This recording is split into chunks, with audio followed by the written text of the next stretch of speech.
Je viens de voir un reportage sur les plantes génétiquement modifiées. Toi qui fais de la biotechnologie, tu peux m'expliquer comment on les fabrique et si elles sont vraiment dangereuses? Pour fabriquer un OGM, il faut transférer dans une plante de l'ADN qui provient d'un autre organisme. De l'ADN humain aussi? C'est possible. Cet ADN code pour une ou plusieurs protéines qui nous intéressent. Comme quoi? Un insecticide ou une protéine vaccinale par exemple. On peut injecter de l'ADN comme ça à des organismes vivants? Non, il faut d'abord l'intégrer dans un plasmide. Un quoi? Un autre morceau d'ADN qui va servir de vecteur. Tu vas comprendre après. En parallèle, on va cultiver les cellules de la plante au laboratoire. Ah oui, la culture in vitro. J'ai vu ça dans ton labo. Les mini-plantes cultivées dans des pots sur de la gelée? Oui, un milieu nutritif gélosé. Mais pour l'instant, ce ne sont que des cales, c'est-à-dire des amas de cellules identiques. Des clones quoi. C'est cela. On va alors injecter l'ADN dans le génome de ces cellules à l'aide d'une bactérie qui le fait naturellement ou à l'aide d'une technique que l'on appelle biolistique. On dirait un pistolet. Oui, on appelle ça aussi un canon à ADN. Ensuite, il faut sélectionner les cellules qui ont bien reçu le plasmide contenant le gène d'intérêt. Comment on peut le savoir? Justement, il y a dans le plasmide un gène de résistance à un antibiotique. On cultive les cellules dans un milieu contenant cet antibiotique et seules les cellules possédant le plasmide vont pouvoir se développer. Ah, le fameux plasmide. On peut alors repiquer ces cellules sur un nouveau milieu pour redonner les mini-plantes que tu as vues. Ça n'a pas l'air bien compliqué. Mais l'ADN qui est intégré il reste bien dans la plante. Il ne peut pas s'échapper. Surtout qu'il contient des gènes de résistance aux antibiotiques. C'est pour ça que les plantes produites sont pour l'instant stériles, pour éviter leur dissémination dans l'environnement par croisement avec des espèces proches, et qu'il faut continuer à faire des études de dispersion une fois la plante cultivée. Et il y a beaucoup d'OGM cultivés dans le monde? Les derniers chiffres indiquent que 3% des terres agricoles mondiales sont cultivées en OGM. Pour les États-Unis, on parle même de 17% des surfaces agricoles. Et pour quel type de culture? Essentiellement du maïs et du soja destinés à l'alimentation du bétail. Les plus connus sont les OGM Roundup Ready de Monsanto.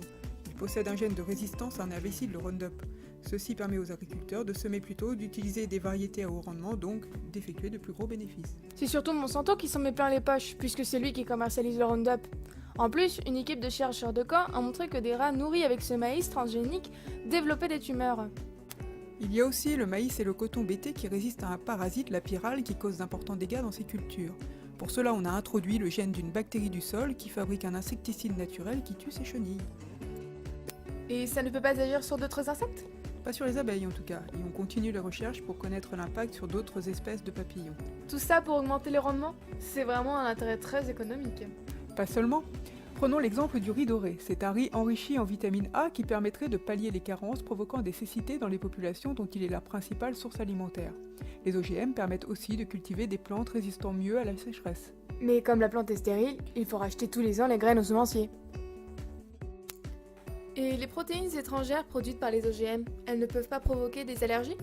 Là encore, il faut continuer les études pour le déterminer.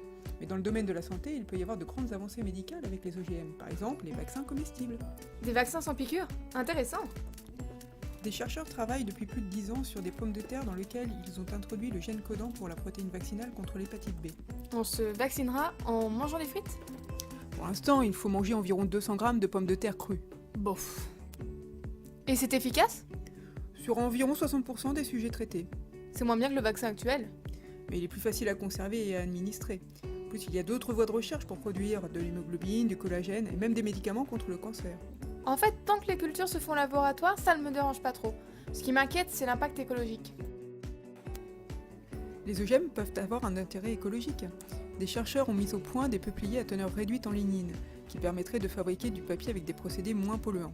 On peut aussi faire produire du plastique biodégradable à de l'arablette. L'arbalète? Ah, arablette, Arabidopsis thaliana, une petite plante bien connue des scientifiques. C'est pas faux. C'est une plante qui ressemble à la moutarde. Elle est en plus capable d'absorber les polluants du sol. D'ailleurs, grâce aux manipulations génétiques, on a réussi à augmenter sa capacité à dépolluer l'arsenic ou le plomb. Elle pourrait même être utilisée pour détecter les mines antipersonnelles. Comment ça? Elle se mettrait à sonner en poussant sur les mines? Non, mais par contre, elle pourrait changer de couleur. En fait, les métaux contenus dans les mines provoquent un changement de couleur de ses racines, naturellement. Le but de la manipulation génétique est de faire en sorte que les feuilles changent aussi de couleur, ainsi on pourrait les repérer facilement. Ce que je vois, c'est qu'il y a encore beaucoup d'études à faire. Et les OGM ouvrent des perspectives fantastiques. Au labo. Et en plein champ si on veut étudier la dissémination. Created using Powtoon.